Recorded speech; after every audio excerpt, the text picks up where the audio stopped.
दोस्तों तो इस वीडियो में बात करेंगे तीर्थ गोपीकोन आईपीओ और DCG cable and wires IPO के बारे में। तो चलिए जानते हैं कि आज आईपीओ दूसरे दिन कितना सब्सक्राइब हुआ है। इन आईपीओ का ग्रे मार्केट में प्रीमियम किस प्राइस के ऊपर देखने को मिल रहा है और कल इनमें फाइनल डिसीजन क्या होना चाहिए, इनमें अप्लाई करना है या फिर नहीं करना है। तो चलिए वीडियो को शुरू करते हैं। लेकिन इससे पहले कि मैं वीडियो को शुरू करूँ, अगर आप इस चैनल पर पहली बार विजिट कर रहे हैं या फिर आपने चैनल अब तक सब्सक्राइब नहीं किया है तो चैनल को सब्सक्राइब कर लें और साथ में वीडियो को भी लाइक कर दें। पहले बात कर लेते हैं तीर्थ गोपीकोन आईपीओ के बारे में। तो ये जो आईपीओ है ये 8 अप्रैल को ओपन हुआ था और ये 10 अप्रैल यानी कि कल क्लोज होने वाला है। तो कल अप्लाई करने का आखिरी मौका है। फेस वैल्यू 10 रुपये पर शेयर है। बुकिंग प्राइस 111 रुपये है और आईपीओ में 1200 शेयर्स का लॉट है। आईपीओ के साइज को देखें तो आईपीओ 44.40 करोड़ का है और पूरी तरह से फ्रेश इशू का आईपीओ है। तो चलिए देखते हैं कि आईपीओ आज डे 2 में कितना सब्सक्राइब हुआ है। आईपीओ के डे 2 के सब्सक्रिप्शन को देखें तो डे 2 में आईपीओ 5.07 टाइम सब्सक्राइब हुआ है। एचएनआई पोर्शन में आईपीओ 4.73 टाइम और रिटेल पोर्शन में आईपीओ 5.40 टाइम सब्सक्राइब हुआ है। तो यहाँ पर देखें तो दोनों ही पोर्शन में डिमांड आपको देखने को मिल रही है, लेकिन बहुत बम्पर डिमांड आपको देखने को नहीं मिल रही है क्योंकि प्रीमियम भी देखें तो ग्रे मार्केट में आपको बहुत हाई प्राइस के ऊपर देखने को नहीं मिल रहा है। तो इस कारण इसमें बहुत हाई डिमांड आपको देखने को नहीं मिल रही है और इसके अलावा इसमें क्यूआईबीस का भी पोर्शन नहीं है, सिर्फ रिटेल और एचएनआईज का ही पोर्शन है। तो इसकी वजह से इस तरह के जो आईपीओस होते हैं थोड़े रिस्की आईपीओ होते हैं, तो इनमें शुरुआत में डिमांड आपको कम देखने को मिलती है। अगर ग्रे मार्केट में इनके प्रीमियम में तेजी देखने को मिलती है तो फिर इसमें एप्लीकेशंस भी लगते हुए देखने को मिलते हैं। तो फिलहाल देखें तो ठीक ठाक डिमांड आपको आती हुई देखने को मिली है। इस आईपीओ में देखें तो रिटेलर्स की ओर से अब तक 8,556 एप्लीकेशंस लग चुके हैं। तीर्थ गोपीकोन आईपीओ में देखें तो डे 2 में आईपीओ 2.19 टाइम सब्सक्राइब हुआ था और आज ये 5.07 टाइम सब्सक्राइब हुआ है। डे 1 में भी देखें तो एचएनआईज की ओर से आईपीओ को 2.23 टाइम सब्सक्राइब किया गया और आज 4.73 टाइम देखने को मिल रहा है। वहीं पर रिटेलर्स की ओर से भी देखें तो डे 1 में 2.16 टाइम सब्सक्राइब किया गया था और आज ये 5.40 टाइम्स आपको देखने को मिल रहा है। तो एचएनआईज की ओर से भी देखें तो दोनों ही दिन आपको डिमांड आती हुई देखने को मिली है। अब इस कंपनी के बिजनेस को देखें तो ये कंस्ट्रक्शन कंपनी है जो कि road construction, sewerage, water supply तो इस तरह के काम करती है। यानी कि इनका जो बेसिकली बिजनेस है वो मध्य प्रदेश में ही देखने को मिलता है। तो वहाँ पर गवर्नमेंट के जो कॉन्ट्रैक्ट निकलते हैं यानी कि कॉन्ट्रैक्ट बेसिस पर काम करती है, चाहे वह स्टेट गवर्नमेंट के हो या फिर सेंट्रल गवर्नमेंट के। इसके अलावा सिविल वर्क भी करती है, यानी कि सिविल इंजीनियरिंग कंस्ट्रक्शन में भी काम करती हुई देखने को मिलती है। तो यहाँ पर ये building construction, water supply, pipeline, sewerage network तो इस तरह के काफ़ी सारे प्रोजेक्ट के ऊपर काम करती है। वैसे इस तरह के बिजनेस को देखें तो इस तरह का बिजनेस बहुत हाईली कॉम्पिटिटिव होता है, लेकिन कंपनी अगर ईयर ऑन ईयर बढ़िया प्रॉफिट बनाती है तो फिर ये अच्छी कंपनी मानी जाएगी। तो इस कंपनी के फाइनेंशियल को देखें तो कंपनी के फाइनेंशियल भी बढ़िया देखने को मिल रहे हैं। कंपनी के एसेट और रेवेन्यू के अंदर लगातार ग्रोथ है।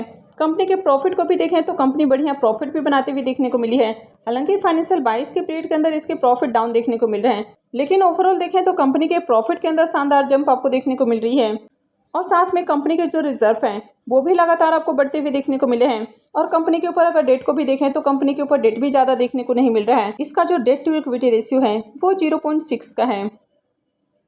तो इसके फाइनेंशियल आपको बढ़िया देखने को मिल रहे हैं। अब तीर्थ गोपीकोन आईपीओ के प्रीमियम को देखें तो इसके प्रीमियम के अंदर भी जंप देखने को मिली है। तो जहां दोपहर में इसका प्रीमियम 18 रुपये के ऊपर ट्रेड कर रहा था वो अभी 20 रुपये के ऊपर जा पहुंचा है और आईपीओ में 1200 शेयर्स का लॉट है। इसका मतलब है कि आईपीओ से 24,000 रुपये का प्रॉफिट हो सकता है। इसके प्रीमियम को देखें तो इसका प्रीमियम 18% के ऊपर ट्रेड कर रहा है। तो प्रीमियम देखें तो बहुत हाई प्राइस के ऊपर आपको देखने को नहीं मिल रहा है, लेकिन इससे पहले जिस तरह इस सेमी आईपीओ की लिस्टिंग देखने को मिली है, यानी कि जिनके प्रीमियम 18-20% के ऊपर ट्रेड कर रहे थे उनकी लिस्टिंग भी पॉजिटिव होती हुई देखने को मिली है और कहीं ना कहीं जो ग्रे मार्केट में डिमांड था उसी के अकॉर्डिंग आईपीओ की लिस्टिंग भी हुई है। तो ऐसे में लोग इस आईपीओ को लेकर भी बुलिश नजर आ रहे हैं। वैसे देखें तो कंपनी का बिजनेस अच्छा है, फाइनेंशियल भी बढ़िया देखने को मिल रहे हैं, लेकिन यहाँ पर भी देखें तो ये आईपीओ भी ओवर वैल्यूड प्राइस के ऊपर आते हुए देखने को मिला है। तो कल इस आईपीओ में दोपहर के बाद ही फाइनल डिसीजन लेना है, यानी कि इस आईपीओ में अप्लाई करने के लिए आप तैयार रहें। अगर दोपहर तक इसके प्रीमियम के अंदर गिरावट आपको देखने को नहीं मिलती है तो फिर इस आईपीओ में अप्लाई किया जा सकता है। DCG cables and wires IPO के बारे में बात करें तो ये आईपीओ भी 8 अप्रैल को ओपन हुआ था और ये भी 10 अप्रैल को क्लोज होने वाला है। फेस वैल्यू 10 रुपये पर शेयर है। बुकिंग प्राइस 100 रुपीज़ है और आईपीओ में 1200 शेयर्स का लॉट है। आईपीओ के साइज को देखें तो आईपीओ 49.99 करोड़ का है और ये पूरी तरह से फ्रेश इशू का आईपीओ है। तो चलिए देखते हैं कि ये आईपीओ डे 2 में कितना सब्सक्राइब हुआ है। DCG cables and wires IPO के भी डे 2 के सब्सक्रिप्शन को देखें तो ये आईपीओ दूसरे दिन 4.14 टाइम्स सब्सक्राइब हुआ है। एचएनआईज पोर्शन में आईपीओ 2.25 टाइम्स सब्सक्राइब हुआ है और रिटेल पोर्शन में आईपीओ 6.03 टाइम्स सब्सक्राइब देखने को मिल रहा है। तो इस आईपीओ में अब तक रिटेलर्स की ओर से 11,932 एप्लीकेशंस लग चुके हैं। तो डीसीजी केबल्स आईपीओ में देखें तो डे 1 में आईपीओ को 1.65 टाइम्स सब्सक्राइब किया गया और आज ये 4.14 टाइम देखने को मिल रहा है। चेन्नई पोर्शन को देखें तो डे 1 में आईपीओ 0.38 टाइम यानी कि 50% भी सब्सक्राइब नहीं हुआ है और आज आईपीओ देखें तो 2.25 टाइम सब्सक्राइब होते हुए देखने को मिला है। तो आज एचएनआई पोर्शन में एप्लीकेशंस लगते हुए देखने को मिले हैं। वहीं रिटेल पोर्शन में जहां आईपीओ डे 1 में 2.92 टाइम सब्सक्राइब हुआ, आज ये 6.03 टाइम देखने को मिल रहा है। अब यहाँ पर देखें तो रिटेलर्स की ओर से आज भी बढ़िया डिमांड है, लेकिन एचएनआई की ओर से अब तक ज़्यादा एप्लीकेशंस नहीं लगे हैं। डीसीजी केबल्स के बिजनेस की बात करें तो ये जो कंपनी है ये कॉपर के केबल और वायर बनाने का काम करती है। तो ये ट्रांसफार्मर में यूज होने वाले कॉपर्स के केबल और वायर बनाती है।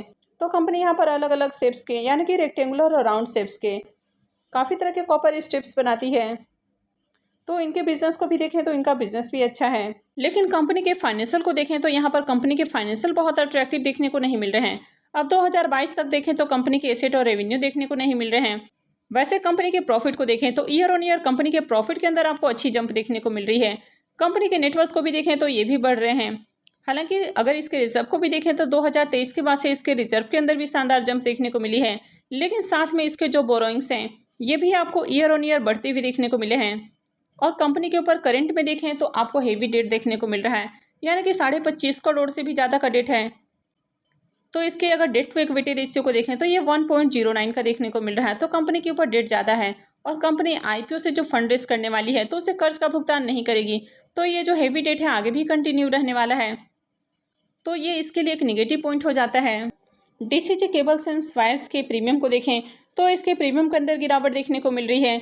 तो कल जहां प्रीमियम 18 रुपये के ऊपर ट्रेड कर रहा था वो आज गिरकर 16 रुपये के ऊपर देखने को मिला और अभी ये और गिरकर 14 रुपये के ऊपर ट्रेड कर रहा है। तो प्रीमियम के अंदर लगातार गिरावट देखने को मिली है। आईपीओ में 1200 शेयर्स का लॉट है। इसका मतलब है कि आईपीओ से 16,800 रुपये का प्रॉफिट हो सकता है। इसके प्रीमियम को देखें तो इसका प्रीमियम 14% के ऊपर ट्रेड कर रहा है। तो प्रीमियम को देखें तो प्रीमियम के अंदर गिरावट देखने को मिल रही है और प्रीमियम ज़्यादा अट्रैक्टिव प्राइस के ऊपर भी देखने को नहीं मिल रहा है। कंपनी के बिजनेस की बात करें तो बिजनेस तो अच्छा है, लेकिन कंपनी के फाइनेंशियल ज़्यादा अट्रैक्टिव नहीं है। कंपनी के ऊपर डेट आपको काफ़ी हेवी देखने को मिल रहा है और ये आईपीओ भी काफ़ी ओवर वैल्यूड प्राइस के ऊपर आया है। तो यहाँ पर आपको दो नेगेटिव पॉइंट देखने को मिल रहे हैं। और अगर इसके प्रीमियम को भी देखें तो प्रीमियम के अंदर भी गिरावट देखने को मिल रही है। और इन दोनों आईपीओस की बात करें यानी कि कल क्लोज होने वाले दोनों ही आईपीओस की बात करें तो इनमें क्यूआईबीस का भी पोर्शन नहीं है। तो ये भी एक रिस्क फैक्टर हो जाता है, क्योंकि अगर क्यूआईबीस का पोर्शन रहता है तो उसमें एंकर इन्वेस्टर्स भी आते हैं, तो इसकी वजह से आईपीओ थोड़ा सा सेफ हो जाता है। लेकिन इन दोनों ही आईपीओ में देखें तो क्यूआईबीस का पोर्शन नहीं है। अब इस आईपीओ में देखें तो इसके प्रीमियम भी लगातार गिर रहे हैं, तो ऐसे में इस आईपीओ में आपको अप्लाई नहीं करना है। वैसे कल अगर इसके प्रीमियम के अंदर आपको जंप देखने को मिलती है और आईपीओ में बढ़िया सब्सक्रिप्शन आते हुए देखने को मिलता है तो मैं एक बार आपको अपडेट करने की कोशिश करूंगी कि इस आईपीओ में अप्लाई करना है या फिर नहीं करना है। वैसे जिस तरह अभी इसके प्रीमियम के अंदर गिरावट है तो इस आईपीओ को अवॉइड किया जा सकता है। वैसे 1 से 2 बजे के बाद मैं एक वीडियो के माध्यम से आपको अपडेट करने की कोशिश करूंगी कि आपको इन दोनों आईपीओ में से किस में अप्लाई करना है और उस समय मार्केट में इनकी कैसी डिमांड है। तो आगे भी इसी तरह की और भी अपडेट से जुड़े रहने के लिए चैनल से जुड़े रहें और चैनल को सब्सक्राइब करके रखें। और अगर आपने इस वीडियो को अब तक लाइक नहीं किया है तो वीडियो को भी लाइक कर दें और वीडियो को अंत तक देखने के लिए आप सबका बहुत बहुत धन्यवाद।